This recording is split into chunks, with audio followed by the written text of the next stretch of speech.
Bom dia! Seja bem-vindo a mais um devocional. Nós, seres imperfeitos, com tantas coisas para consertarmos em nós, por tantos espaços e galardões para alcançarmos, com tanto tempo, com tanto processo que ainda temos de descobrir, de lapidar, mas nós agora, tendo Cristo, temos uma imensa vantagem, não comparativa, não sobre outras pessoas, mas porque temos um mestre que dá um caminho de verdade, e esse caminho de verdade, para aquele que o aceita profundamente de verdade, se inscreve, nesse projeto do reino de Deus, através do mestrado e do discipulado com Cristo Jesus, passa a ser tratado na alma, transformado, lapidado, para um dia ocupar um cargo, uma função, uma promessa de Deus na nossa vida. Assim foi com os nossos antepassados da fé, assim foi com Abraão, José, com Jacó, assim foi com Davi, assim foi com tantos outros. Não devemos excluir os que cometeram erros, temos que ter neles irmãos de inspiração para que possamos aprender a vigiar em nós o que os tomou por completo. Então temos sim que observar Caim, temos sim que observar Judas, temos sim que observar Saul, temos que observar o que foi tomado pela perversidade. A Bíblia é um livro fantástico, é a revelação de Deus sobre o nosso andar na terra com Ele.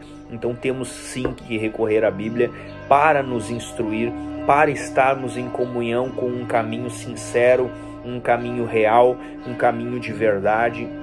E hoje então eu quero orar com você para que possamos entrar em comunhão com o nosso Pai, com o nosso Mestre, com o nosso Senhor, para que Ele nos traga uma palavra não só de consolo, amados, mas também de reparação, também de discipulado, também de compreensão do que nós precisamos maturar em nós, para sermos menos coniventes, justificadores, dos nossos erros, e muito mais conscientes sobre eles, para que através desta consciência em Cristo Jesus possamos aos poucos ir transformando-nos em pessoas melhores, em pessoas mais disponíveis à mentalidade do reino. Então feche seus olhos, eleve o seu pensamento a Deus. Senhor, colocamos na Tua presença as nossas vidas, para que o Senhor possa nos transformar. Repreende, Senhor, em nome de Jesus, a presença de demônios, e ajuda-nos a reconhecer em que lugar da nossa vida estamos dando legalidade para a operação desses seres.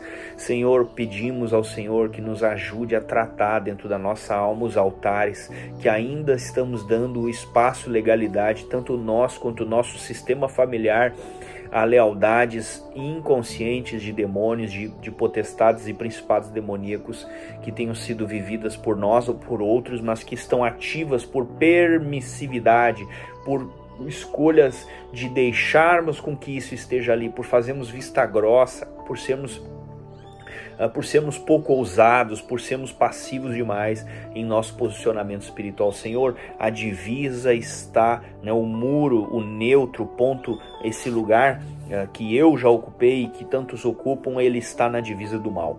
Então, Senhor, ajuda-nos a ter ousadia, fé, coragem, posicionamento espiritual para ocuparmos um lugar na luz, sermos filhos da luz, sermos disponíveis à lapidação da luz, porque quem revela as trevas é a luz, quem revela a imperfeição é a luz. Bota a luz em um ambiente e ela revela os pontos fortes e fracos daquele ambiente. Permitamo-nos que o Senhor, através da sua luz, possa nos transformar em algo cada vez mais profundo e melhor. Os homens e mulheres que vão poder viver a promessa precisam ser transformados. Senhor Jesus, abençoe esse ambiente em que estamos, abençoe esse lugar onde estamos, abençoe nossos ouvidos, nossa mente, nosso coração, para que possamos receber a Tua palavra com confirmação, com força, com fé, em nome do Senhor Jesus. Amém. Bom, hoje eu vou com você na parte da Bíblia que traz direcionamento para a igreja, ou seja, o lugar que ensina a igreja. Então, eu vou pegar em Romanos, que é um livro que eu gosto muito, Romanos 11, versículo 13, a salvação dos que não são judeus, que somos eu e você. Agora estou falando a vocês que não são judeus, enquanto eu for o apóstolo dos não-judeus, Olha só como ele se coloca, o apóstolo Paulo. Terei orgulho do meu trabalho. Talvez eu possa fazer com que os que são da minha própria raça fiquem com ciúmes, e assim seja possível salvar alguns deles. Olha a sabedoria de Paulo, pegando o povo mais pela curiosidade e pela em sua humanidade do que pela vontade real de se transformar. Porque quando os judeus foram rejeitados, o resto do mundo se tornou amigo de Deus. O que acontecerá aqui quando fala que os judeus são rejeitados é no sentido de que Jesus se refere a uma nova aliança, enquanto que os judeus ficaram, muitos deles, é claro que não todos, presos à velha aliança através de Moisés. Então, Jesus representa uma nova aliança e é por isso que a sua Bíblia se chama Novo Testamento e Velho Testamento. Nova aliança, velha aliança. O segundo Adão, o primeiro Adão. Então todo o Velho Testamento até Jesus se refere ao primeiro Adão, que é o Adão conhecido em Gênesis 2 e 3. Agora a segunda aliança, que é a qual nós todos somos enxertados na árvore da vida, se refere à segunda aliança. Então quando ele fala os judeus foram rejeitados, é no sentido daqueles que ficaram presos na velha aliança, que não existe mais, aí não aceitaram a nova aliança que se dá por fé e não mais por sangue.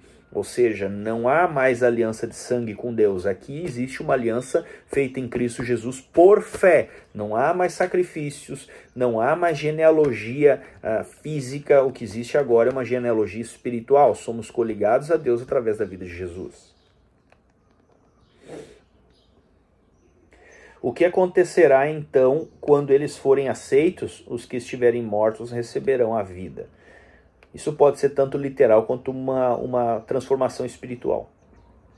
Pois se o primeiro pão assado depois da colheita é dedicado a Deus, isso quer dizer que todos os outros pães também são dedicados a eles. E se as raízes de uma árvore são oferecidas a Deus, o galho também são. Então aqui ele está conceitualizando uma estrutura a qual ele vai falar de nós e de tudo isso, ou seja, explicando para nós essa estrutura da fé e do Segundo Testamento.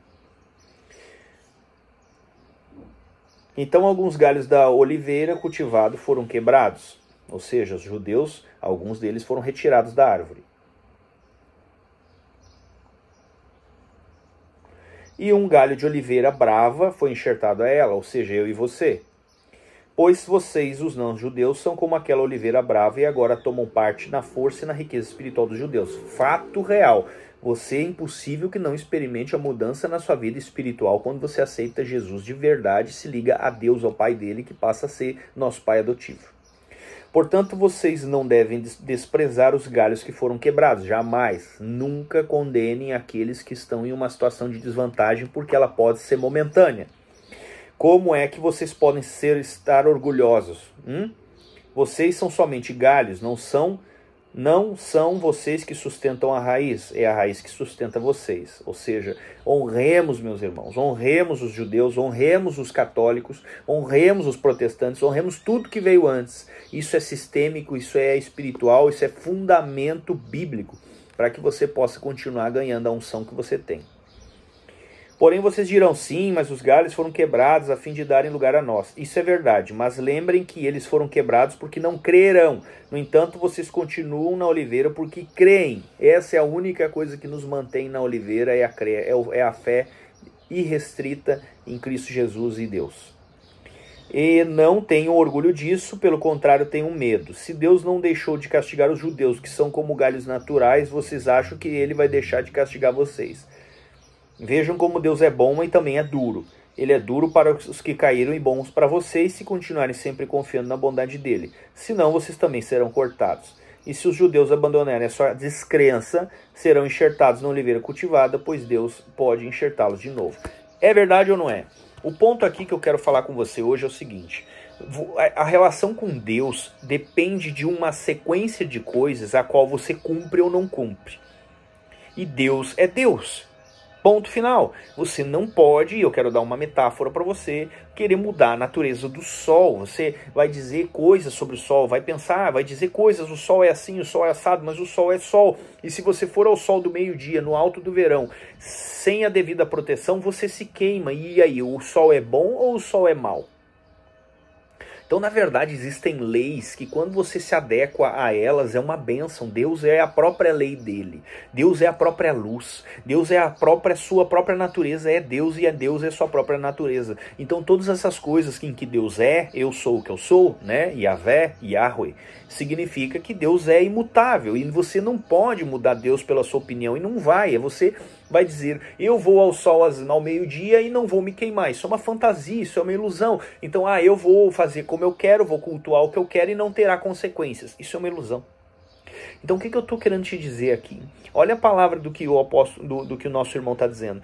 Tenhamos cuidado com a nossa facilidade, eu e você, em condenar, em achar que estamos em situação melhor do que aqueles que nos antecederam, mas também aqueles que andam próximos e se desviaram. Tenhamos cuidado com a ligeireza da nossa língua, em acumular facilmente setas e ataques sobre as coisas que aparentemente estão numa situação complicada, porque essas coisas não são eternas, elas podem mudar. Ou seja, aquele que caiu pode se redimir, se arrepender e ser reconectado em uma situação até melhor do que a sua. Assim como você, em a sua situação nesse momento, pode sair dessa situação e passar a viver uma situação até pior do que a que vivia antes de Deus. O que eu quero trazer de tudo isso? Por favor, me ajude. Tenha vontade de compreender isso, porque isso pode mudar a sua vida. O estado de permanência na graça, ele é um estado transitório. Ele é um estado temporário, que pode ser permanente contanto que. Ou seja, se você acredita mesmo que simplesmente repetir algumas palavras põe você em uma salvação eterna, imutável, isso é conto de fadas. Você precisa permanecer em Deus. E a história da Bíblia está lotada disso, caso você não tenha percebido. Se tem um povo que foi escolhido por Deus, é o povo judeu, e ainda assim foi descartado quando, depois de inúmeras oportunidades, perdeu a vontade de andar com Deus. Agora, você acha mesmo que porque você foi numa igreja e disse assim, eu aceito Jesus como único, suficiente Salvador e deu, você está em um lugar, você está vivendo uma fantasia religiosa.